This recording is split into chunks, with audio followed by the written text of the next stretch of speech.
When we first see Petyr Baelish in A Game of Thrones, he's already master of coin. He sits comfortably on the small council. He jokes, he smiles, he speaks as if he belongs there. But if you look at his background, that position shouldn't make sense. He's the son of a minor lord from the Fingers, a bleak stretch of coast with little wealth and almost no political weight. His house commands a few acres and a modest tower. So how does someone from that starting point end up managing the finances of the Iron Throne? To answer that, you have to start long before King's Landing, and long before Robert's reign. Hello everyone, and welcome to Storyteller's Codex. Here we delve deep into the rich lore of the Lord of the Rings, a song of ice and fire, and the vast worlds beyond. So sit back, relax, and enjoy. Petyr Baelish's real education begins at Riverrun. His father, a minor Braavosi-born knight in service to House Arryn, secures him a fostering arrangement with Hoster Tully. That already tells you something. The Baelish family survives by attaching itself upward. At Riverrun, Petyr grows up alongside Catelyn Tully, Lysa Tully, and Edmure, and this is where we see the first fracture. Catelyn later reflects in A Game of Thrones on how Petyr loved her, or believed he did, from a young age. He called her Cat. He imagined himself her champion, but that belief existed mostly in his own mind. When Brandon Stark arrives at Riverrun and claims Catelyn's hand, Petyr challenges him to a duel. Now this duel matters, because it's not just romantic jealousy, it's social reality crashing down. Brandon is taller, stronger, heir to Winterfell. Petyr is smaller, lighter, from a minor house. The fight ends quickly. Brandon spares his life, and that mercy is almost worse than defeat. Catelyn remembers the humiliation clearly. Petyr is badly wounded. He's sent away to recover, and from that moment something hardens. You can see it later in how he speaks about great houses. There's a kind of amused contempt there. He understands the game of status intimately because he's lost at it publicly. Riverrun teaches him two things. First, bloodline defines rank in Westeros. Second, rank can be navigated if you don't try to win it through honour. Petyr doesn't leave Riverrun stronger, he leaves smarter, and that difference matters more than it seems at first. After Riverrun, Petyr doesn't go to war, he doesn't win tournaments, he doesn't marry upward, he goes into administration. Lysa Arryn, who has remained attached to him long after he left Riverrun, plays a role here. When Jon Arryn becomes Hand of the King under Robert Baratheon, Petyr receives a modest post in Gulltown, overseeing customs. It sounds insignificant. It isn't. In A Game of Thrones, we're told that Baelish proved remarkably effective in that role. Revenues increased dramatically. He reorganised tariffs. He identified inefficiencies. He made trade more profitable. The key detail isn't that he made money. It's that he made more money than anyone expected. That reputation spreads. By the time Ned Stark arrives in King's Landing, Baelish already has a reputation as someone who can find coin where none seems to exist. Even Varys acknowledges this, and here's the thing about revenue. Kings do not love accountants, but they love results. If you can consistently increase income without demanding political capital, you become useful in a very specific way. You become someone who solves problems without threatening hierarchy. Jon Arryn sees this, and that's important. Because Jon Arryn is not reckless, he is cautious, methodical, he does not promote incompetence lightly. The fact that Baelish is eventually brought to King's Landing and placed in charge of increasingly significant financial responsibilities suggests that Arryn sees competence, not just ambition. That's the pivot. Petyr doesn't rise because he's charming. He rises because he becomes financially indispensable. Now look at the broader context. Robert Baratheon is not a restrained king. From the very beginning of A Game of Thrones, we're told the crown is deep in debt. Ned Stark learns that the realm owes vast sums to the Lannisters, to the Faith, to the Iron Bank of Braavos. When Ned reviews the accounts, he's shocked by the scale of it. The crown is millions of gold dragons in debt, and Baelish stands in the middle of that system. This is where things become more subtle. It's easy to say that Baelish simply mismanaged funds, but when you look closely, the debt structure is not chaotic. It's layered. Loans from the Lannisters bind the crown politically to Casterly Rock. Loans from the Iron Bank tie Westeros into Braavosi financial structures. Loans from the Faith create religious obligations. That web doesn't form accidentally. In council scenes, Baelish often speaks lightly about numbers, as though finances are flexible. He jokes that the Crown's debts are manageable. He assures Robert that the Treasury can always borrow more, and Robert doesn't question him. Why would he? The tournaments continue, the feasts continue, the hunts continue. Here's the subtle shift. Once a system becomes complex enough, only the person who understands it can manage it. Baelish doesn't just oversee the Treasury, he becomes the only one who truly understands the Crown's financial entanglements. Jon Arryn relies on him. Robert ignores the details. The court depends on the flow of coin. By the time he formally becomes master of coin, the position isn't just about bookkeeping, it's about controlling the bloodstream of the realm, and that control grows quietly, beneath the noise of tournaments and politics. By the time Petyr Baelish formally takes the chain of Master of Coin, nothing about it feels dramatic inside the story. That's worth noticing. There's no outcry from the great houses, no suggestion that someone more powerful was passed over. When Ned Stark attends his first small council meeting in a Game of Thrones, Baelish is simply there, seated, relaxed, already speaking as if the Treasury were an extension of his personality. That only happens if the court has grown accustomed to him. Jon Arryn's role here is crucial. Arryn governed through the early years of Robert's reign when reconstruction mattered more than spectacle. He would have needed someone who could keep coin flowing while the political wounds of rebellion were still fresh. Baelish had already proven in Gulltown that he could increase revenues. That reputation followed him south, and Robert, for all his strengths, was not a king who studied ledgers. When Ned confronts him about the Crown's mounting debts, 6 million gold dragons, much of it owed to the Lannisters, Robert shrugs it aside. The money will be found. The tournaments will go on. The hunts will continue.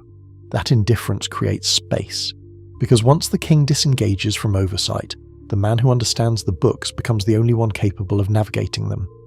By the time Baelish is Master of Coin, he isn't seen as ambitious, he's seen as useful. That perception protects him far more effectively than banners would have. When Tyrion Lannister assumes the role of acting hand in A Clash of Kings, he begins examining the Crown's finances more closely. What he finds is not chaos, but complexity. The realm owes vast sums, to House Lannister, to the Faith of the Seven, and most significantly to the Iron Bank of Braavos. The debts overlap. Interest compounds. Payments are staggered. Tyrion realizes something uncomfortable. The Crown's obligations are no longer simple loans, they are leverage points. If the Lannisters hold a significant portion of the Crown's debt, political independence from Casterly Rock becomes difficult. If the Iron Bank holds another portion, Westeros becomes tied to Braavosi financial expectations, and if the Faith is owed coin, that carries religious pressure. This is not accidental structure. Baelish has turned borrowing into architecture. At the same time, he controls customs, tariffs, and port revenues. Merchants depend on favourable assessments. Guilds depend on predictable taxation. Contracts and exemptions can quietly reward cooperation. Then there are the brothels. Ned Stark learns early in A Game of Thrones that Baelish owns several establishments in King's Landing. On the surface, that reads as indulgence. But brothels are places where men talk. Guards, minor lords, merchants, captains. Information flows there in a way it does not inside council chambers, so financial management overlaps with information gathering. By the time Ned underestimates him, Baelish is no longer simply managing coin. He's positioned at the intersection of debt, desire, and dependency, and that position gives him options. By the time Ned Stark begins to understand the political reality of King's Landing, Petyr Baelish is already positioned at a crossroads. Ned believes that power rests in honour, in rightful succession, in loyalty sworn openly. He assumes that if he can prove Joffrey illegitimate, the City Watch and the Council will follow lawful authority. Baelish knows better. In A Game of Thrones, Ned confides in him about the plan to move against Cersei. Baelish appears helpful. He arranges for the City Watch to support Ned when Robert dies. He speaks of loyalty. He speaks of mutual interest. And then, in the throne room, he shifts. When the gold cloaks turn on Ned, it isn't sudden chaos. It's a transaction completed.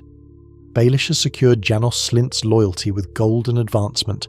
The City Watch answers to whoever pays and protects them. That detail matters.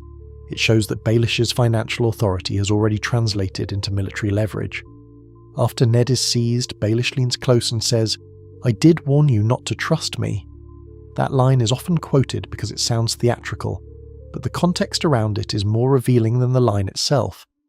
Ned trusted lineage, he trusted legal succession, he trusted sworn swords, Baelish trusted incentives. The Master of Coin had quietly built relationships that did not depend on banners, they depended on reward, and in that room, coin outweighed honour. After Ned's fall, Baelish does not remain confined to financial administration. He is rewarded with Harrenhal. That grant is more than symbolic. Harrenhal is one of the largest castles in Westeros, historically associated with major houses. For a man from the Fingers, it represents a dramatic shift in status. The title, Lord of Harrenhal, alters how other nobles must address him. It gives him a seat among greater lords. It creates a bridge between financial office and landed legitimacy. But Baelish doesn't stop there. His marriage to Lysa Arryn secures control of the Vale through regency over Robert Arryn. In a storm of swords, he manoeuvres carefully in the Eyrie, presenting himself as stabilising influence while consolidating authority. What's important here is the order of operations. First, he builds influence through revenue. Then, he turns financial leverage into political leverage. Finally, he converts political leverage into land and titles. The progression is deliberate. By the time the Lords of the Vale begin to suspect him, he's no longer a minor official, he is Lord Protector. And all of it began with a customs post in Gulltown. By this point, it becomes difficult not to compare Petyr Baelish with Varys. Both rise without armies. Both operate inside systems rather than outside them. Both survive regime shifts. But their methods diverge in a way that explains the difference in their end goals. Varys embeds himself in institutions and remains personally austere. He avoids titles, avoids land, avoids visible accumulation. His influence is quiet and often indirect. Baelish moves in the opposite direction. He begins invisibly, but once his position is secure, he starts acquiring status. Harrenhal, marriage into House Arryn, control of the Vale. His ascent becomes visible. That shift matters. Varys prefers to remain indispensable to the system. Baelish prefers to reshape the system around himself. We see this clearly in how they treat instability. Varys cultivates long-term political outcomes, preparing Aegon across the narrow sea, waiting for fractures in the realm. Baelish accelerates instability directly. The War of the Five Kings benefits him. Chaos creates openings. When Catelyn releases Jaime Lannister in A Clash of Kings, Baelish is already manoeuvring in the background. When Lysa writes to Catelyn accusing the Lannisters of murdering Jon Arryn, that letter, which Baelish encouraged, helps ignite conflict. So while both men use indirect power, Baelish is more willing to inflame events if it benefits his climb. And that difference defines how he becomes Master of Coin, and what he ultimately does with that position. If you look back at Baelish's position by the time he controls the Vale, something interesting becomes clear. At no point does anyone seriously treat him as a threat until it's too late. That's not because he lacks ambition, it's because his ambition never announces itself in the way Westeros expects. When lords rise in this world, they do it loudly. They win wars, they secure marriages, they expand territories, they display strength. Baelish doesn't do that at first. He operates inside structures that other people find tedious: customs posts, ledgers, debt schedules, loan agreements.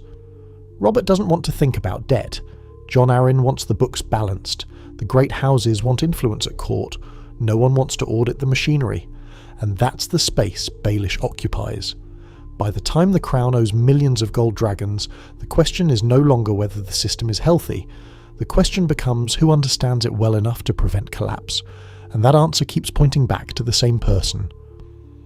When Ned Stark miscalculates in the throne room, that isn't a sudden betrayal born of chaos. It's the result of relationships that were already in place. The City Watch accustomed to reward, the gold cloaks responsive to advancement, the machinery of payment already tuned. What makes Baelish dangerous is not that he seeks power openly. It's that by the time power becomes visible around him, it already rests on layers that were built quietly. And that is how someone from a small, windswept stretch of coast ends up not just master of coin, but positioned to shape the political map of Westeros. If you're interested in The Lord of the Rings or A Song of Ice and Fire, click one of the links on the screen to dive deeper into the lore. Thanks for watching, and we hope to see you next time.